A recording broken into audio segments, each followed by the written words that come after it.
to the Bible Sense, where we explore timeless wisdom for modern living. If you like what you hear, make sure to hit that subscribe button and the bell icon.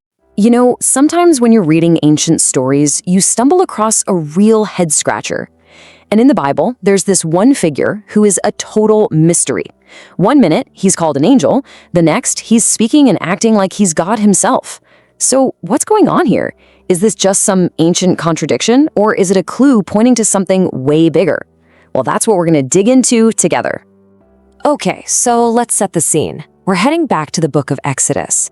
Imagine you're Moses. You're out in the middle of the desert just doing your job as a shepherd. And then you see something impossible.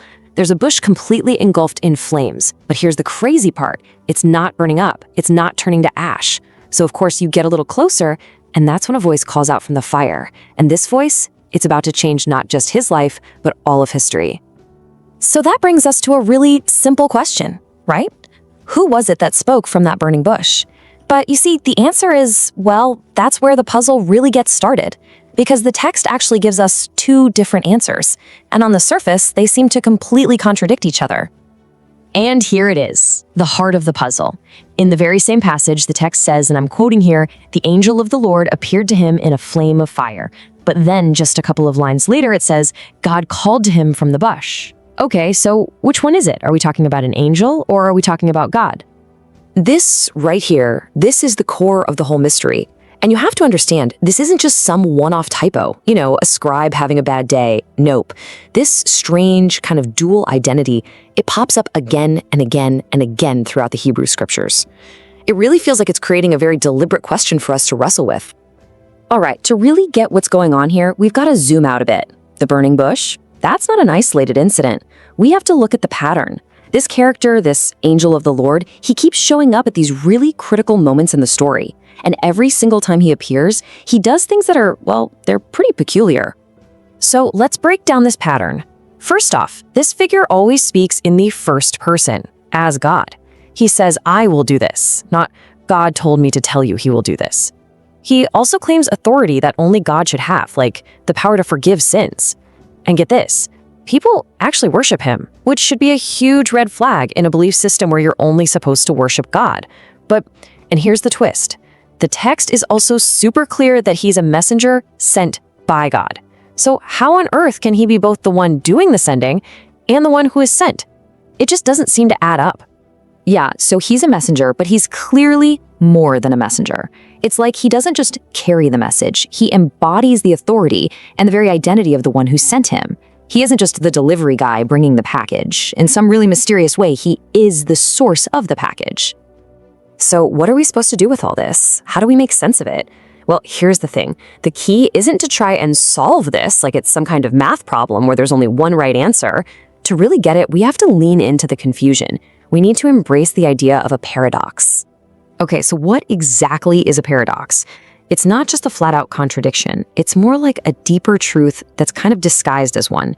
You've got two ideas that seem to be pulling in completely opposite directions, but if you can just hold them both in your mind at the same time, in tension, they actually reveal something much more profound.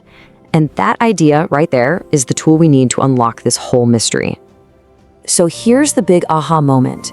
The angel of the Lord isn't a paradox, he is the paradox, a living, walking paradox. The ancient authors aren't trying to trick anyone here. They are deliberately, intentionally presenting a figure who is both separate from God and, at the very same time, the presence of God himself. That tension we feel, that's not the problem. The tension is the whole point. Okay, but that leads to the next big question. Why? Why would the biblical authors go to all the trouble of creating such a complex, confusing character? Well, it turns out this paradox has a really powerful purpose in the bigger story. It's basically setting the stage for an even bigger idea to come. And asking why is so important. It shifts our whole perspective from just what is happening here to, wait, why is this happening?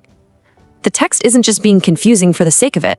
It's actually training the reader, getting them used to a whole new way of thinking about how God can show up in the world. Okay, let me walk you through the logic here.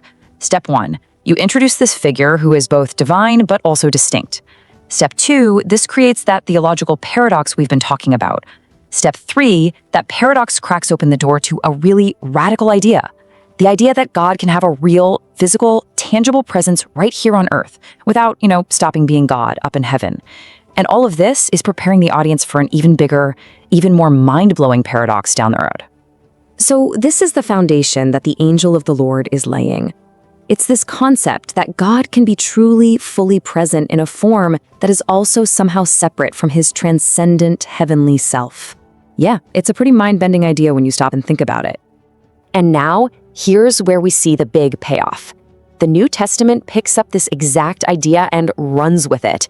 That concept of God being present in a distinct form, the angel, it evolves into God being present in a human form. The first paradox literally paved the way for the second.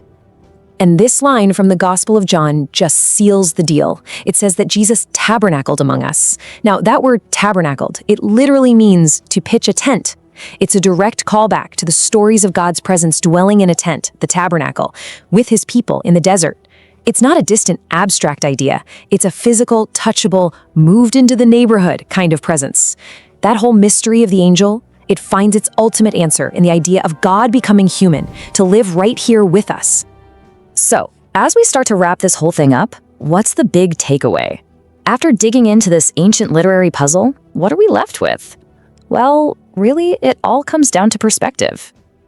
That confusion we felt at the very beginning, turns out it wasn't a bug, it was a feature. The angel of the Lord isn't some problem that needs to be solved or a contradiction that needs to be corrected. He is a brilliant literary and theological tool, specifically designed to stretch the reader's mind, to expand their whole understanding of God, and to get them ready for one of the absolute central ideas of the entire biblical story. And I guess that leaves us with one last thing to chew on. What if the most profound truths can't be boiled down to a simple sentence? Maybe some ideas are so big they require us to hold two seemingly competing thoughts in our minds at the same time, forcing us to look past the easy answer to find something truly sublime. It's definitely something to think about. Thanks for watching the Bible Sense channel, making Bible sense of the scriptures line upon line, precept upon precept. Like and subscribe for more.